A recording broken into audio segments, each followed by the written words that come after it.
क्यों काटा तूने उसको बटुक को? छोटा है ना तैसे, है छोटा है ना बेटा। ऐसे ही मुंह अब झुका के क्या डर रहा है, क्या बता रहा है कि नहीं मैंने नहीं किया है? आपने किया ना, आपने किया ना, लगाओ पिटाई। ऐसे मुंह झुकाने से सीधा बन रहा है, अब ऐसे सीधा बनेगा है? हेलो नहीं बोलता है लोगों को, हेलो बोलो चलो सबको। डांट खा रहा है, सीधा बन रहा है, यहाँ पे मुंह झुका के बैठा है। करेगा और बता, बोलो करेगा, करेगा, करेगा, मारेगा उसको? चल पिटाई लगाऊंगा अब मैं, करना नहीं है बिल्कुल।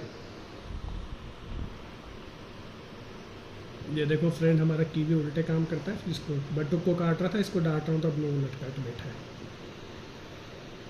है। देखो ये देखो, ये देखो कैसे बैठा है मुंह लटका के, जैसे उसने कुछ किया ही नहीं, बहुत सीधा है वो।